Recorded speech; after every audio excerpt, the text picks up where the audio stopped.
Welcome to boss battle number 2 for this recording session. It's gonna be Chunky Kong. Good job, Spencer.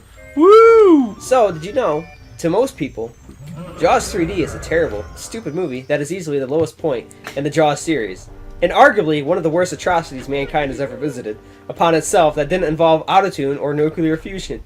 Or fission, sorry.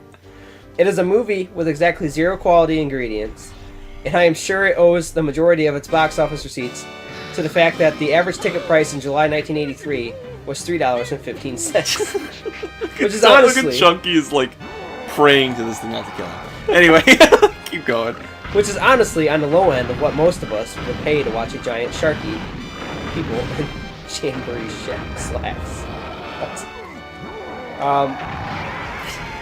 However, beneath the dime store special effects and Louis Gossett Jr. scouring the mustache delivery of some of the most ridiculous dialogue in the history of American cinema, Jaws 3D is secretly a gripping masterwork of psychological horror about a madman thrown headlong into the howling depths of dangerous insanity and murdering his co-workers. What? It is, in my opinion, the greatest Stanley Kubrick film that Stanley Kubrick didn't actually make.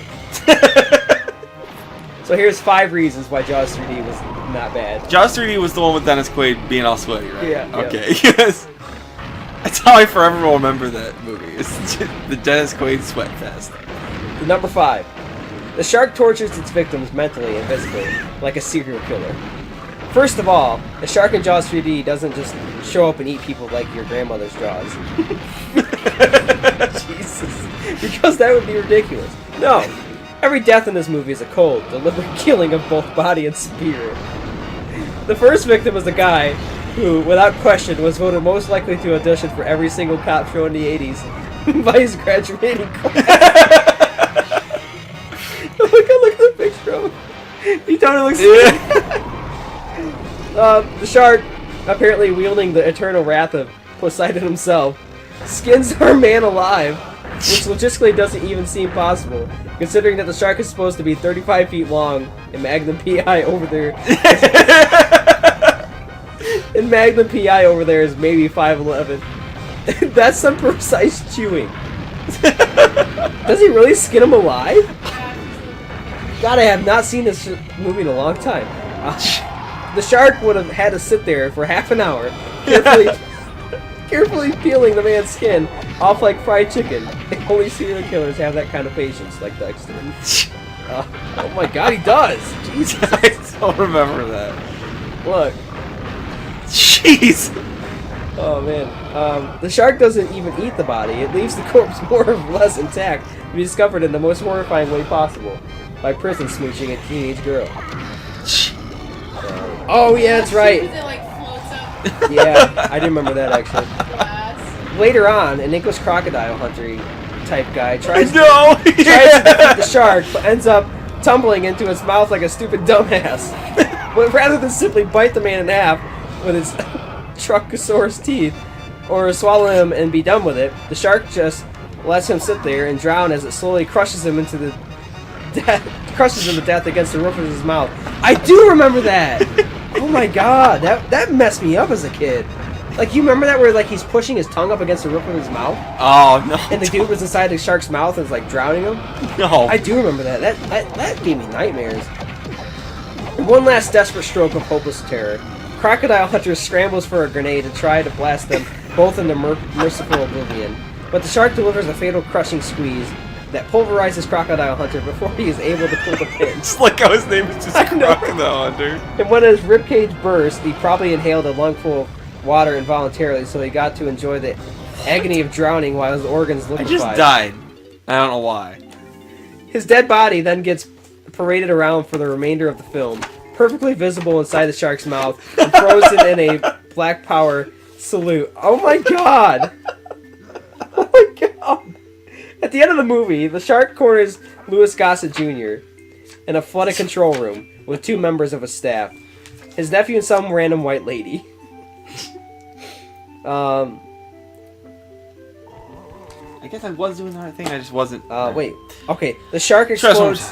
The shark explodes through the glass wall of the control room like Stone Cold Steve Austin's entrance video, knocking knocking random white lady unconscious and leaving scared nephew lost in his own confusion.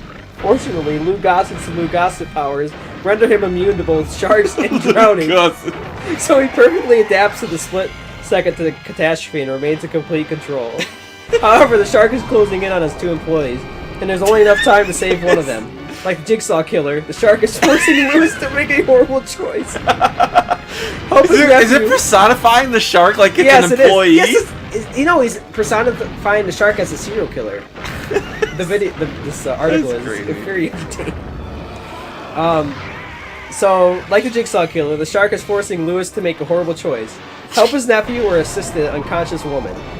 Lewis chooses to swoop in and rescue random white lady and has to watch his nephew get eaten right in front of him as a result. Oh my god. Oh my god. It is a decision that will lay chittering tick eggs in Lou Gossett's nightmares until the end of his days. And the shark totally did that shit on purpose. Which of course is something a shark wouldn't do. Which leads into the second point. Point number 4. The shark is a creature that cannot possibly exist. The villainous shark at the center of Jaws 3D is formidable enough to smash its way through an entire amusement park before getting stuck in an underwater DJ booth like a cat with its head in a Pringles can. But the beast's physical strength isn't what makes it so terrifying. It's an animal that confounds both science and nature, like a stack of physical impossibilities somebody stapled together to cheat on a biology test. The shark is an animal that should not be. You need crisis counseling just for making eye contact with it. It's as if it were ripped from the darkest corners of the human psyche, straight from the oozing puddle of corrosive blackness in everybody's mind that incubates our greatest fears. Specifically the age-old fear of being eaten alive by a big, ugly fish. First of all, the shark is 35 feet long, which I think technically makes it a sea monster. We never find out where it came from or why. Out of the entirety of the world's oceans, it suddenly decided to imprison itself within 200 acres of South Florida theme park. That's a good point. It swims backwards, which is impossible for fish. Yeah. It has enormous John Heater gums and it snarls, which is something that an animal without lungs simply cannot do. When it attacks, we never see evidence of it coming or going. It just suddenly appears, like it was wished into existence by a drunk genie. The characteristics do not even officially acknowledge the shark until over an hour into the movie, and at that point, they're all operating on a panicked impulse after discovering the super murdered corpse of Magnum P.I. Which means that, in all likelihood, the shark isn't real. Think about it. The shark is an impossible animal that phases in and out of the water at will like a pirate ghost, slaying people in completely psychotic ways.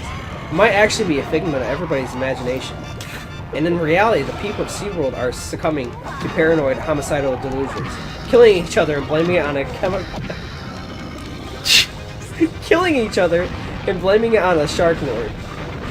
Oh, that's got me shook. I did not think about it that way. Like the shark is just a figment of people's imagination. Oh, it's never existed? Yeah, that's the point of this one. Oh, God. Okay, I don't know what I'm doing wrong. Oh, we're going to talk about your boy Dennis Quaid. Oh, Dennis Quaid. Alright, point number 3. Dennis Quaid's explosive psychotic meltdown. There's typically at least one character in every psychological thriller who totally loses his goddamn mind. Jaws 3D, the creeping fear in SeaWorld finally takes its toll on Dennis Quaid after they discovered the flayed body of Magnum P.I. floating in an aquarium like a slimy coil of fish poop. And before you ask me to repeat myself, yes, Dennis Quaid is absolutely in this movie. Dennis has a complete PTSD meltdown and runs screaming through the park to warn people about the hulking murderfish in their midst, but can't manage to sputter out a complete sentence in his panic rampage and probably ends up causing more personal injury than Shark does. First, Dennis commandeers a popcorn buggy by diving in front of it and hurling the driver from the seat like he's being chased by ghosts. Oh my god, he does! The buggy proves to be... Oh my god, he did that! The buggy proves to be too difficult for Dennis to drive while his mind is shrieking itself in half. And he crashes it on a 2-foot incline. Less than 30 seconds later, sending him tumbling into a fleet of strollers. clear the strollers were empty. Although if they had been occupied by actual babies, I assume Dennis would have driven the buggy truck through them. He then high steps his way toward a crowded amphitheater, doing his best to maintain a sling blade face while 300 people inexplicably fail to notice him. Dennis sprints on stage in his frenzied hysteria and chokeslams the bandstand MC into the water, screaming incoherently into the microphone to try to alert some water performers to the shark's presence. Oh my god. But he can't manage to form the correct words around his suffocating horror, so he ends up gibbering out some indecipherable Sphinxian riddle while his face contorts as though he's powering through a shotgun blast of scalding diarrhea. Clearly, the tainted fauna is lurking within the sea, has haunted Dennis Quaid's mind and turned him into a spastic maniac. He's like this movie's Jack Torrance, tormented by eternal demons, brought to horrible life by a prowling unseen evil that only he seems to be aware of. Which means he's probably the one who's really killing everybody. Either that, or he and a shark are working in tandem. Oh, man. I'm sorry. Oh, my God. There's some good stuff. Alright. We'll read the next 2 points in the next episode. Yeah. Stay tuned Stay tuned in for 2 days for more Jaws. Jaws 3. Bye-bye.